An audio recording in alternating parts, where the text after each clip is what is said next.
भगवान की कथा मांगने से नहीं मिलती।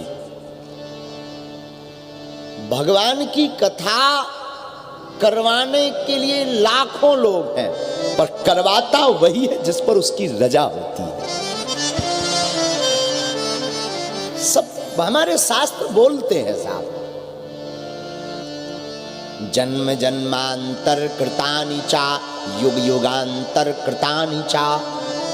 हमारे पूज्य दादा गुरुदेव कहते थे कि भगवान की कथा सुनने का सौभाग्य मिले तो ये मत समझिएगा कि आपने भागवत भगवान पर कोई उपकार कर दिया या आपने हनुमान जी के ऊपर कोई उपकार कर दिया। हम लोग ना बड़े खतरनाक लोग हैं भैया। हम लोग नारियल फोड़ते हैं तो खपड़िया बब्बा जी को चढ़ा देते हैं और गरी लुगाई को खवाते हैं। हाँ, अद्भुत लोग हैं हम लोग, अद्भुत लोग। और हम लोग क्या कहते हैं, महाराज प्रसाद चढ़ाया है बजरंगबली को 2 साल का चढ़ाए हो खपड़िया। प्रसाद नहीं, प्रसाद तो तुम खुद डकार गए हो। और लेकिन याद रखिएगा मेरे माई बाप, ये बहुत लॉजिकली बात है, भगवान की कथा करवाने के कितने लोग तैयार हैं, किन किन की इच्छा नहीं, लेकिन कौन पात्र है? बोले जिसके जन्म जन्मों के पुण्य उदय हो जाते हैं और भगवान की बड़ी अनुकंपा हो जाती, वो कथा सुनने का अधिकारी हो जाता है। बड़े भाग मानस तनु पावा सुर दुर्लभ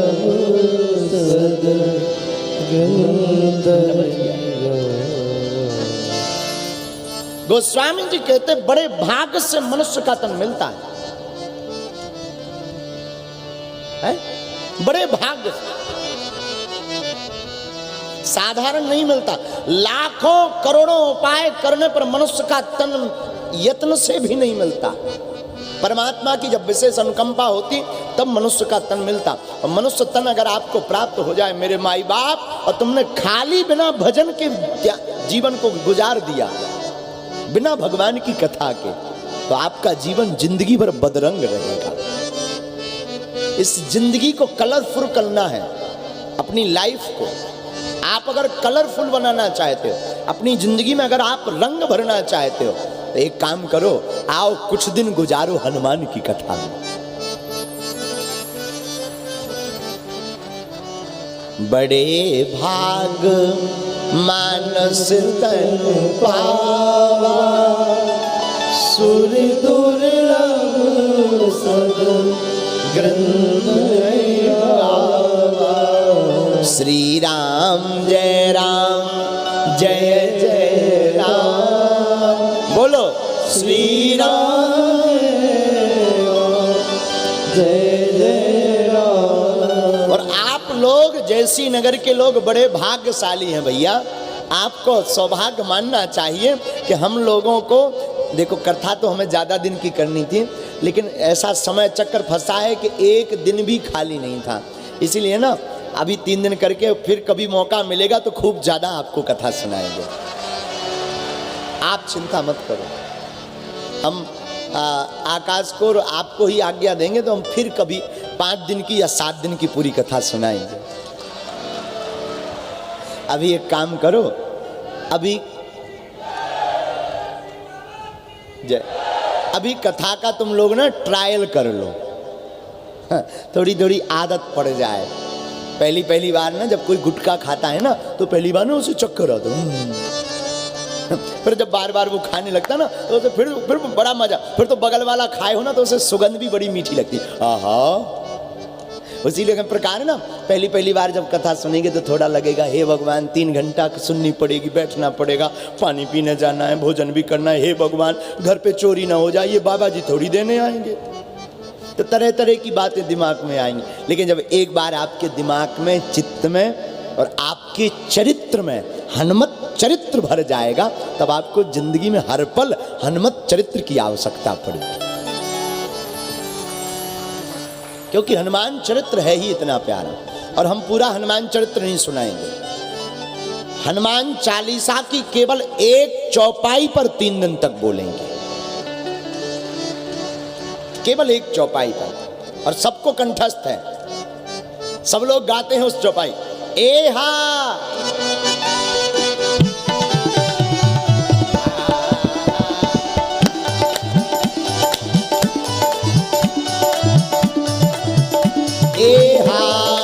अष्ट सिद्धि नवनिधि के दाता, असवर दीन जानकी माता।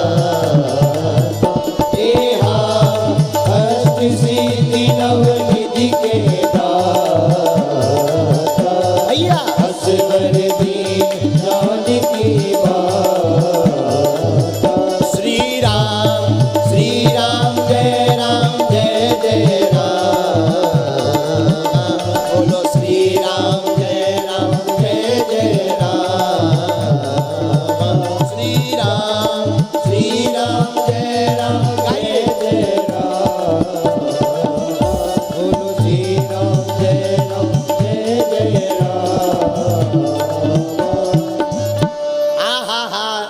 हनुमान जी महाराज की कथा ही क्यों सुनना चाहते हैं? क्यों? क्योंकि हनुमान जी महाराज के पास में एक दो सिद्धियां नहीं, अष्ट सिद्धि नवनिधि के दाता।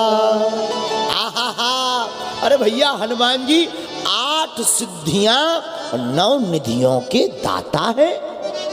दाता का मतलब क्या होता?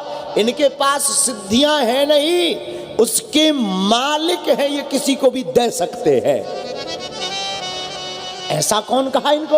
असवर दीन जानकी माता, असवर दीन जानकी माता। ऐसा वरदान माता जानकी ने श्री वीर बजरंगबली को दिया। हे हनुमान, जाओ, तुम्हारे पास 8 प्रकार की सिद्धियां, जाओ तुम्हारे पास 9 प्रकार की निधियां। अच्छा, 8 प्रकार की सिद्धियों के प्रयोग के कारण ही हनुमान जी महाराज ने राम के काज को संभाला है, जगह जगह उन सिद्धियों का उपयोग किया। एक बात और क्षमा करना, माई बाप सिद्धियां मिलना ठीक है, लेकिन सिद्धियों की उपयोगिता बड़ी महत्वपूर्ण है। सिद्धि प्राप्त करके अगर आपने सदुपयोग किया तो चारों युगों में हनुमान जी की तरह पूजे जाओगे। और इससे यह भी सीख सकते हैं, भगवान की कृपा से सिद्धि मिलती है, भगवान की कृपा से पद मिलता है, भगवान की कृपा से रूप मिलता है, भगवान की कृपा से धन मिलता है, भगवान की कृपा से कला मिलती है, और भगवान की कृपा से ही संसार की समस्त पदार्थ की वस्तुएं मिलती हैं। अगर हम उनका सदुपयोग करेंगे तो हम भी हनुमान जी की तरह बात बात पर पूछे जाएंगे, और अगर उनका दुरुपयोग करेंगे तो सिद्धि को भी खो देंगे, कला को भी खो देंगे, और बिन मौत के मारे भी जाएंगे। है? दूसरी बात, टिकता कौन? आहा, टिकता वही है जो राम काज कीन्हे बिनु मोहि कहाँ विश्राम। हनुमान जी जैसे देव धन्य है वीर बजरंगबली, वो कहते हमें हनुमान जी के काम के अलावा विश्राम ही नहीं, और हम लोगों को विश्राम के अलावा कोई काम नहीं। हनुमान जी कितने अद्भुत, हनुमान जी को राम काज के पहले कोई विश्राम नहीं, और हम लोग विश्राम के अलावा कोई काम नहीं। हम लोग सुबह से शाम तक चाय ले आओ, चाय खा रहे पी रहे, चाय पी रहे, उड़ा रहे और जिंदगी निकाल रहे। एक संत सुनाया करते थे, सुनो, रात गवाई सोए कर, दिवस गवाया खाए, हीरा जन्म अनमोल था, कौड़ी बदले जाए। ये बड़ा ही अनमोल तन है। देखो ब्रह्मा जी ने कितनी बुद्धि से शरीर को बनाया होगा। एक बार एक आदमी ने कार खरीदी, कार 4 व्हीलर, 1 साल बाद वही कार फिर लाया। तो हमने पूछा कि भाई हैं तुमने कार दोबारा क्यों खरीदी? बोले गुरुजी दरअसल ये जो कार हमने पिछली साल खरीदी थी उसी का लेटेस्ट मॉडल है, हमने कहा हमें समझ नहीं आया ये लेटेस्ट मॉडल का मतलब। बोले गुरुजी न्यू वर्जन है, उसमें जो कुछ कमियां रह गई थी उसी में सुधार करके फिर कमियों को ठीक ठाक करके फिर से न्यू वर्जन लॉन्च हुई है। हमें बड़ा अच्छा लगा सुनकर। फिर हमने उनसे कहा देखो कार में तो सुधार होकर न्यू वर्जन लॉन्च करते हैं, पर धन्य है ब्रह्मा जी, आपने शरीर की कार एक बार बना दी, लौटकर कोई भी सुधार करने की आवश्यकता ही नहीं पड़ी।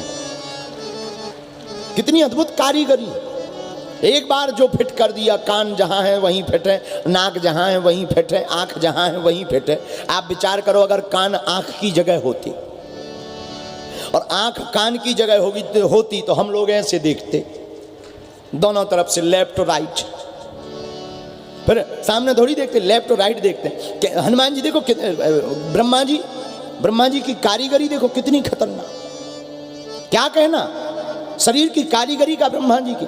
अच्छा एक और है, हम एक दिन विचार कर रहे थे कि ब्रह्मा जी ने कान तो बनाए लेकिन ये टोपा क्या लगा दे, ये मडगार, इन मडगारों की क्या जरूरत है? सुनाई तो कान में जो छिद्र है, सुराग है, उससे देता है, लेकिन जो ऊपर से मडगार क्यों ठोक दिए जबरदस्ती में? 10-10, 20-20 ग्राम का वजन और बढ़ गया, क्या जरूरत थी?